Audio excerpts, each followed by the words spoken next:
Hi, I'm Michelle Walsh. Often what appears to be a complex idea is best explained using a simple analogy. In the case of IEX and V-bonds, think for a moment of airline frequent flyer points. The airline issues points. You can spend your points for value in selected items, either with the airline or possibly with a few associated businesses.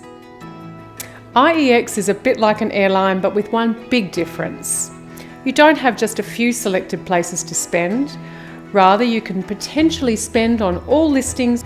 Instead of points, you acquire V-bonds.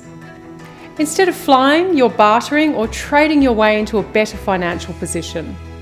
Here is your skill ambassador, John Dougal, to explain the what, who, how and when of IEX.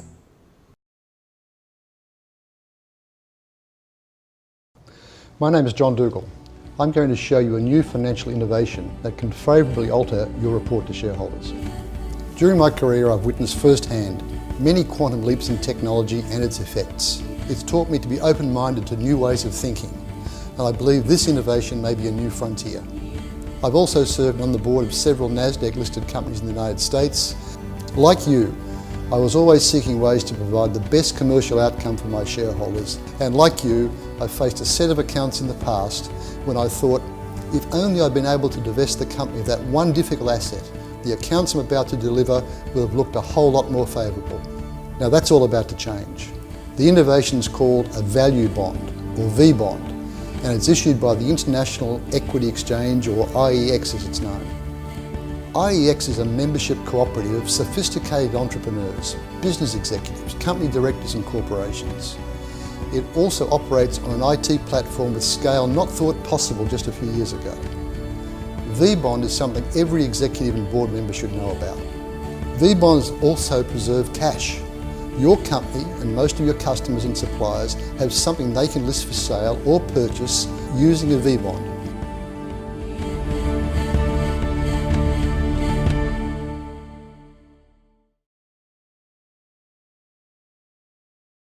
John Dougal here again.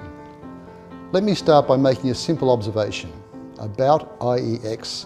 This is not a new concept. It's just a new way of reworking an old concept that's been practiced globally since 1934. And now it's being adapted to today's rapidly developing IT capabilities with 21st century applicable rules, terms and conditions.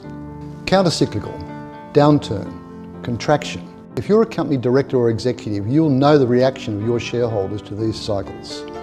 They've experienced compressions in value, and you've often been obliged to deliver the bad news. By and large, it seems to always be caused by the same old thing, liquidity, or more precisely, the lack of it. V-bond helps mitigate the effects of a liquidity-impaired environment. In any economy, value reallocations are performed through markets. IEX provides another mechanism to exchange value through facilitating introductions on the IEX website. Value and equity in items can now be transferred between individuals, corporations and governments. Imagine your organisation being able to buy some high-value capital item or raw material it needs without spending cash, thereby effectively preserving liquidity.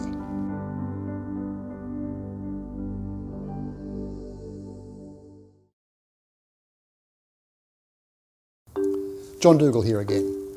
So by now you're asking, how does this work? As an executive, you're able to instruct the company's independent accountants or auditors to apportion value to any assets, goods and services you may be thinking of listing. This is done by completing a generic form found on the IEX website. Here's a simple example of how a V-bond works. Assume your company owns a large hotel chain with a historic 80% occupancy. An officer lists the 20% of unsold rooms, valued at the equivalent of 10 V-bonds. Those rooms represent unrecoverable revenue, lost forever in time if they're left vacant, but now they can all be sold using V-bonds. The listing of the unsold rooms goes live on the IEX website with any special conditions attached. Now, a theoretical national firm that sells, say, televisions, annually hosting many marketing events and staff conferences in hotels, responds to the listing. The lawyers from both sides negotiate an acceptable deal. The IEX lawyers conduct final checks, and if the transaction's above board, then V-bonds are transferred. The television company moves their staff to your hotel. A competing hotel has lost a customer and revenue. Predictably, the televisions in all the rooms of your company's hotel chain are now fully depreciated and need urgent replacing. Guess who's just listed as surplus televisions on the IEX website?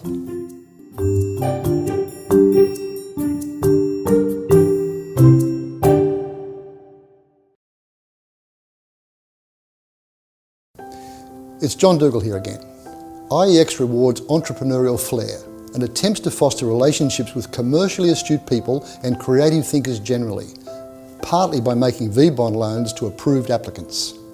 If you become a loan recipient because you've demonstrated flair, your only obligation is to repay a V-bond at maturity, 20 years from now. When transacting, you would appreciate that multiple legal issues can arise, such as ensuring the vendor has title to and the legal right to sell any item being offered. To what extent a third party may hold a security interest over the item has to also be considered, as does the solvency of the vendor. Should you be transacting to buy a service that relies on them remaining in business? As an approved loan recipient, once you have determined the item or investment you'd like to acquire using your V-bond, you can initiate the process. At settlement, the IEX lawyers authorise the relevant V-bond and it's transferred, and your transaction is complete. If you're like me, you'll try to find a way to multiply the value many times over in the next 20 years, at which time it's likely you'll gladly repay the initial amount with another V-bond you've acquired in a transaction or borrowed over the next 20 years. Thank you for watching.